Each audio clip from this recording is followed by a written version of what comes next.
Boss, I'm not here to impress you. I know what I am.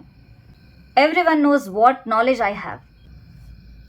Hi friends, ಇವತ್ತು ಈ video ಮಾಡೋದ್ರ ಹಿಂದಿನ ಉದ್ದೇಶ ಏನು ಅಂತಂದರೆ, ಕೆಲ ದಿನಗಳ ಹಿಂದೆ ಒಂದು ವಿಡಿಯೋ ವೈರಲ್ ಆಗಿತ್ತು. ಒಂದು ಹುಡುಗ ಅಂದರೆ ಒಬ್ಬ ಸ್ಟೂಡೆಂಟ್ ತನಗೆ ಕಲಿಸಿದಂಥ ಗುರುಗಳ ಎದೆಗೆ ಗುದ್ದೋವಂಥ ದೃಶ್ಯ.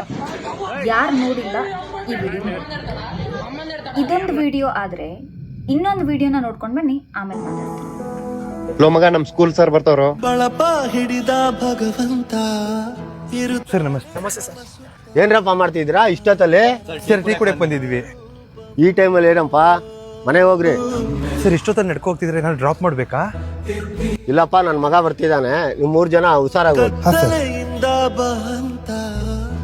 ಯಾರಣ್ಣ ಅವರು? ಏನ್ ನೀವು ಅಷ್ಟೊಂದು ಭಯ ಬೀಳ್ತಿದ್ರ ಅವ್ರಿಗೆ? ನಮ್ ಗುರುಗಳು. ನಾವ್ ಅವ್ರಿಗೆ ಭಯ ಬೀಳ್ತಿರ್ಲಿಲ್ಲ, ನಾವ್ ಅವ್ರಿಗೆ ರೆಸ್ಪೆಕ್ಟ್ ಕೊಡ್ತಾ ಇದ್ವಿ. ಏನೋ ಎಷ್ಟು ವ್ಯತ್ಯಾಸ ಇದ್ವಲ್ಲ ಎರಡೂ ವಿಡಿಯೋಗಳಲ್ಲಿ. ಇದನ್ನು ಯಾಕೆ ಮತ್ತೆ ಮಾತಾಡೋ ಪ್ರಸಂಗ ಬಂತು ಅಂದರೆ, ನನಗೂ ಕೂಡ ಹೊಸ ಅನುಭವ ಆಗಿದೆ. ಹಲವಾರು ವರ್ಷಗಳಿಂದ ಬೇರೆ ಬೇರೆ ಪ್ರತಿಷ್ಠಿತ ವಿದ್ಯಾಸಂಸ್ಥೆಗಳಲ್ಲಿ ಕಲಿಸಿದಂತಹ ಗುರುಗಳಿಗೆ ಈಗಿನ ಹುಡುಗರು ಕೇಳ್ತಾರೆ, ನಿಮಗೆ ನಿಜವಾಗ್ಲೂ ನಾಲೆಜ್ ಇದೆಯಾ ಅಂತ. ನಾನವತ್ತು ಸ್ಮೈಲ್ ಮಾಡಿ ಬಂದೆ, ಯಾಕಂದರೆ ಅವರಿನ್ನೂ ಚಿಕ್ಕವರು, ಅವ್ರಿಗೆ ಗೊತ್ತಿಲ್ಲ, ನಮ್ಮ ಹುಡುಗರು ಅಂದ್ಕೊಂಡು ಸುಮ್ಮನಾದೆ. ಈ ಕಾಂಪಿಟೇಟಿವ್ ಫೀಲ್ಡಲ್ಲಿ ಒಂದು ಎಕ್ಸಾಮನ್ನು ಕ್ರ್ಯಾಕ್ ಮಾಡಬೇಕು ಅಂತಂದರೆ ನಾಲೆಜ್ ಇದ್ದರೆ ಮಾತ್ರ ಸಾಕಾಗಲ್ಲ, ಸ್ಟ್ರಾಟಜಿ ಬೇಕು. ಯಾವ ಕಾನ್ಸೆಪ್ಟ್ ಮೇಲೆ ಜಾಸ್ತಿ ಒತ್ತು ಕೊಡಬೇಕು, ಹೇಗೆ ಓದ್ಕೊಳ್ಬೇಕು, ಏನು ಸ್ಟ್ರಾಟಜಿ ಬೆಳೆಸ್ಕೋಬೇಕು, ಇದೆಲ್ಲ ಇದ್ದಾಗ ಮಾತ್ರ ಎಕ್ಸಾಮ್ ಪಾಸ್ ಮಾಡಬಹುದು. ನಾವು ಕೆಲವೊಂದು ಎಕ್ಸಾಮ್ಗಳನ್ನು ಪಾಸ್ ಮಾಡಿದ್ದೀವಿ ಅಂತಲೇ ಅಲ್ಲಿ ನಿಂತ್ಕೊಂಡು ಅವ್ರಿಗೆ ಪಾಠ ಮಾಡುವಂಥ ಒಂದು ಕಾನ್ಫಿಡೆನ್ಸ್ ನಮ್ಮ ಹತ್ರ ಇರುತ್ತೆ. ಆದರೆ ಈ ಚಿಕ್ಕ ಮಕ್ಕಳು, ಅವತ್ತು ನಾನು ಸ್ಮೈಲ್ ಮಾಡಿ ಬಂದೆ ಇದೇ ಕಾರಣಕ್ಕೆ. ಝೀರೋ ಮೈಂಡ್ಸೆಟ್ಟಿಂದ ಬಂದಿರೋವಂಥ ಹುಡುಗರಿಗೆ ನಾವು ಒಂದು ಒಳ್ಳೆ ರೀತಿಯಲ್ಲಿ ಜ್ಞಾನ ಒದಗಿಸ್ತಾ ಇದ್ದೀವಿ ಅಂತಂದಾಗ ಆ ಕಡೆಯಿಂದ ಪಾಸಿಟಿವ್ ಆಗೂ ಬರುತ್ತೆ, ನೆಗೆಟಿವ್ ಆಗೂ ಬರುತ್ತೆ. This is not the first time. ಬೇರೆ ಬೇರೆ ಸಂಸ್ಥೆಗಳಲ್ಲಿ, ಬೇರೆ ಬೇರೆ ಬ್ಯಾಚಸ್ಗಳಲ್ಲಿ, RRBಯಿಂದ ಹಿಡಿದು SSC, KPSC, UPSC ಎಲ್ಲ ಪ್ರತಿಯೊಂದು ಬ್ಯಾಚ್ಗಳಲ್ಲೂ ಕೂಡ ಇಂಥ ಸ್ಟೂಡೆಂಟ್ಸ್ಗಳು ಇದ್ದೇ ಇರ್ತಾರೆ. ಅದನ್ನು ಫೇಸ್ ಕೂಡ ಮಾಡಿರ್ತೀವಿ. ಕೆಲವೊಬ್ರು ಇನ್ಸ್ಟೆಂಟಾಗಿ ಅರ್ಥ ಮಾಡ್ಕೊಳ್ತಾರೆ, ಇನ್ನು ಕೆಲವೊಬ್ರು ಇನ್ಸ್ಟೆಂಟಾಗಿ ಅರ್ಥ ಮಾಡ್ಕೊಳ್ಳೋದಿಲ್ಲ, ಸ್ವಲ್ಪ ಟೈಮ್ ತಗೊಳುತ್ತೆ. Then they will realise. I understand they are still so young to think mature. ಆದರೆ ವ್ಯತ್ಯಾಸ ಇದೆ. ತಮ್ಮ ಪ್ರಶ್ನೆಗಳನ್ನು, ತಮ್ಮ ಡೌಟ್ಸ್ಗಳನ್ನು ಕ್ಲಾರಿಫೈ ಮಾಡ್ಕೊಳ್ಳೋ ರೀತಿ, ಅದರ ಜೊತೆಗೆ ಗುರುಗಳಿಗೆ ಇನ್ಸಲ್ಟ್ ಮಾಡೋ ರೀತಿನೇ ಬೇರೆ.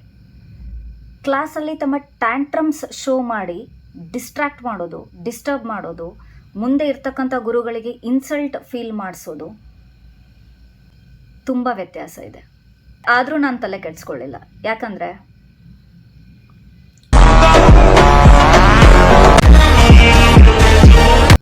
ಲಕ್ಷಾಂತರ ಸ್ಟೂಡೆಂಟ್ಸ್ಗಳು ನಮ್ಮನ್ನು ಒಂದು ಮಟ್ಟಕ್ಕಿಟ್ಟು ರೆಸ್ಪೆಕ್ಟ್ ಕೊಡ್ತಾ ಇರಬೇಕಾದ್ರೆ ಇಂಥ ಯಾರೋ 2 ಜನ ಬಂದು ನಮ್ಮ ಬಗ್ಗೆ ಮಾತಾಡ್ತಾರೆ, ನಮ್ಮ ಹೆಸರು ಕೆಡಿಸೋದಕ್ಕೆ ಪ್ರಯತ್ನ ಪಡ್ತಾರೆ, ನಮ್ಮ ಬಗ್ಗೆ ಏನೋ ಒಂದು ಮಾತಾಡ್ತಾರೆ ಅಂತಂದಾಗ ನಾನು ಕಳ್ಕೊಳ್ಳೋದೇನೂ ಇಲ್ಲ, ಬದಲಿಗೆ ಅವರೇ ಕಳ್ಕೊಳ್ಬೇಕಾಗಿ ಬಂತು. ಯಾವುದಕ್ಕೆ ಮಹತ್ವ ಕೊಡಬೇಕು, ಯಾವುದಕ್ಕೆ ಮಹತ್ವ ಕೊಡಬಾರ್ದು ಅನ್ನೋದೇ ಗೊತ್ತಿಲ್ಲದೆ ಇರತಕ್ಕಂತಹ ಚೈಲ್ಡ್ಗಳಿವು. ಇವ್ರು ಮಾತಾಡಿದ್ರಕ್ಕೆ ನಮಗೆ ಅಫೆಕ್ಟ್ ಆಗುತ್ತಾ? ಚಾನ್ಸೇ ಇಲ್ಲ. ಆದರೆ ಚೂರೆಲ್ಲೋ ಬೇಜಾರಾಗಿತ್ತು. ಯಾಕಂತ ಕೇಳಿದ್ರೆ, ಆ ಹುಡುಗರನ್ನ ಮನಸ್ಸಿಂದ ನಾನು ನಮ್ಮ ಹುಡುಗರು ಅಂದ್ಕೊಂಡು ಬಹಳ ಒತ್ತು ಕೊಡ್ತಾ ಇದ್ದೆ ಅವರಿಗೆ ಸ್ಟಡಿ. ಇರಲಿ, ಪರವಾಗಿಲ್ಲ, ನಾವು ಕೆಲವೊಂದ್ಸರಿ ಪಾಠ ಕಲಿಬೇಕಾಗತ್ತೆ ಇಂಥ ಹುಡುಗರಿಂದ. ಇನ್ನೊಂದೇನಾಯಿತು ಅಂದರೆ, ಹುಷಾರಿಲ್ಲ ಅಂತ ಅಡ್ಮಿಟ್ ಆಗಿರೋ ಸಂದರ್ಭದಲ್ಲೂ ಕೂಡ ಮೇಡಮ್ ಸ್ಟೇಟಸ್ ಹಾಕಿದ್ದಾರೆ, ಕ್ಲಾಸ್ ತಗೊಳಕ್ಕೆ ಬರ್ತಿಲ್ಲ ಅಂತ ಮಾತಾಡ್ತಾರಲ್ಲ, ಅಲ್ರಿ ಕಾಮನ್ ಸೆನ್ಸ್ ಇಲ್ವಾ? ಯಾವಾಗೋ ಮಾಡಿದ ವಿಡಿಯೋನ ಇನ್ಯಾವಾಗೋ ಸ್ಟೇಟಸ್ ಹಾಕ್ಬೋದು, ಅಪ್ಲೋಡ್ ಮಾಡ್ಬೋದು ಅನ್ನೋ ಕಾಮನ್ ಸೆನ್ಸ್ ಇಲ್ವೇನ್ರಿ ನಿಮಗೆ? ಈ ಪರ್ಸ್ನಲ್ ಥಿಂಗ್ಸ್ನು ಮಾತಾಡ್ತೀರಲ್ಲ ನೀವು. ನನ್ನ ಇಷ್ಟ ರೀ, ನನ್ನ ವಿಡಿಯೋ ನಾನು ಯಾವಾಗಲಾದರೂ ಹಾಕ್ಕೊಳ್ತೀನಿ. ನಾನು ಬೆಡ್ ಮೇಲೆ ಅಡ್ಮಿಟ್ ಆಗಿ ಕೂತಿದ್ದೀನಿ, ನನಗೆ ಬೋರ್ ಆಗ್ತಾ ಇದೆ, I will upload my status, I will do 1 more video editing. ಅದನ್ನು ಪ್ರಶ್ನೆ ಮಾಡ್ತಕ್ಕಂಥ ಹಕ್ಕು ಯಾರಿಗೂ ಇಲ್ಲ. CR ದಾಸ್ ಯಾರು ಅಂತಾನೇ ಗೊತ್ತಿಲ್ದಿರೋ ನಿಮಗೆ ಗುರುಗಳಿಗೆ ಜ್ಞಾನ ಇದೆಯಾ ಅಂತ ಕೇಳೋ ಹಕ್ಕಿದೆ, ಗುರುಗಳ ಪರ್ಸನಲ್ ಮ್ಯಾಟರ್ ಬಗ್ಗೆ ಮಾತಾಡೋ ಹಕ್ಕಿದೆ, ಇನ್ನು ನನಗೆ ವಿಡಿಯೋ ಮಾಡೋ ಹಕ್ಕಿಲ್ವಾ? ಇಂಥವ್ರನ್ನ ಎಷ್ಟು ಜನ ನೋಡಲಿಲ್ಲ, ಇಂಥವ್ರನ್ನ ಎಷ್ಟು ಜನ ಸೊಕ್ಕು ಮುರಿಲಿಲ್ಲ. ಅಷ್ಟೇ ಅಲ್ಲ ರೀ, ಇನ್ನೂ ಇದೆ ಕೇಳಿ. ಅಪ್ರಿಷಿಯೇಟ್ ಮಾಡಬೇಕು ಅಂತ ಕಮೆಂಟ್ ಹಾಕಿದ್ರೋ ಅಥವಾ ನಗಾಡ್ಕೋಬೇಕು ಅಂತ ಕಮೆಂಟ್ ಹಾಕಿದ್ರೋ ಗೊತ್ತಿಲ್ಲ, ಇದುವರೆಗೂ ಇಷ್ಟು ನಾಲೆಜ್ ಇಟ್ಕೊಂಡು, ಇಷ್ಟು ಟ್ಯಾಲೆಂಟ್ಸ್ ಇಟ್ಕೊಂಡು ಯಾಕೆ ನನಗೆ ಅಹಂಕಾರನೇ ಬರಲಿಲ್ಲ ಅಂತ ಅಂದ್ಕೊಳ್ತಾ ಇದ್ದೆ. ಆದರೆ ಇವತ್ತು ಅನ್ನಿಸ್ತಾ ಇದೆ ಅಹಂಕಾರ ತೋರಿಸ್ಬೇಕು ಗುರು. ಇಂಥವ್ರ ಮುಂದೆ ಅಹಂಕಾರ ತೋರಿಸ್ಲೇಬೇಕು, ಆ್ಯಟಿಟ್ಯೂಡ್ ಶೋ ಮಾಡಲೇಬೇಕು.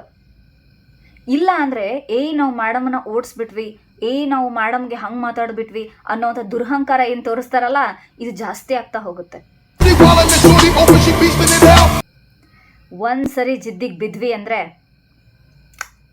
ಯಾವುದೇ ಕಾರಣಕ್ಕೂ ಬಗ್ಗಲ್ಲ. ಈ ಚೈಲ್ಡ್ಗಳಿಗೆಲ್ಲ ಅದು ಎಲ್ಲಿಂದ ಇಷ್ಟು ಧೈರ್ಯ ಬರ್ತಾ ಇದೆಯೋ, ಅದಕ್ಕೆ ನಾನು ಆ ವಿಡಿಯೋ ಕೂಡ ಶೋ ಮಾಡಿದೆ. ನನಗಾಗಿರುವಂಥ ಅನುಭವ ಕೂಡ ಇಲ್ಲಿ ಹೇಳ್ಕೊಂಡೆ. 2 ಅಕ್ಷರ ಕಲಿಸಿದ್ರು ಕೂಡ ಆತ ಗುರು. ಹಾಗಿದ್ದಾಗ ಇವರಿಷ್ಟೆಲ್ಲ ಡೋಂಬ್ರಾಟ ಆಡ್ತಾರಲ್ಲ, ಚಿಲ್ಡ್ರನ್ಗಳಿವು. ನಮಗೂ ಬೇಜಾನ್ ಜನ ಗುರುಗಳು ಕಲಿಸೋಗಿದಾರ್ರಿ. ಅದರಲ್ಲಿ ಕೆಲವೊಬ್ಬರಿಂದ ನಮಗೇನೂ ಕಲಿಯೋದಕ್ಕಾಗಿಲ್ಲ. ನಾನೇನು ಹೇಳಿದೆ ಅಂತ ಕೇಳಬೇಕು. ಕೆಲವೊಬ್ಬರಿಂದ ನಮಗೆ ಕಲಿಯೋಕೆ ಆಗಿಲ್ಲ ಅಂತ ಹೇಳಿದ್ನೇ ಹೊರತು ಗುರುಗಳಿಗೆ ನಾಲೆಜ್ ಇಲ್ಲ ಅಂತ ಹೇಳಲಿಲ್ಲ. ಯಾಕಂದರೆ ಅವರು ಗುರುಗಳ ಸ್ಥಾನದಲ್ಲಿ ಇದ್ದಾರೆ. ದುಡ್ಡು ಕೊಟ್ಟಿದ್ದೀವಿ ಅಂತ ಏನೇನೋ ಮಾಡೋಕ್ಕಾಗಲ್ಲ. ಜ್ಞಾನ ಅನ್ನೋದು ಎಲ್ರಿಗೂ ಒಲಿಯಲ್ಲ. ಆ ಒಲಿಸ್ಕೊಳ್ಳೋ ಶಕ್ತಿ, ಆ ಭಕ್ತಿ ಕೂಡ ಎಲ್ರಿಗೂ ಇರಲ್ಲ. ಅದಕ್ಕಿದೆ ಒಂದು ಒಳ್ಳೆ ಉದಾಹರಣೆ. ಅದೆಷ್ಟು ಪ್ರೀತಿಯಿಂದ ನಾನು ನಮ್ಮ ಹುಡುಗರು ಅಂತ ಮಾತಾಡಿಕೊಂಡು ನಗಾಡಿಸ್ಕೊಂಡು ಅವರಿಗೆ ಒಳ್ಳೆ ನಾಲೆಜ್ ಕೊಟ್ಟು ಮಾಡ್ತಾ ಇದ್ನೋ, ಅದೇ ದಾರಿಲೇ ಅವ್ರು ಏನು ಮಾಡಿದ್ದಾರೆ ಅಂದರೆ ನನ್ನನ್ನು ಬ್ಯಾಕ್ ಆಫ್ ಮಾಡಿದ್ದಾರೆ. ಆ್ಯಂಡ್ ಒಳ್ಳೆಯದೆ.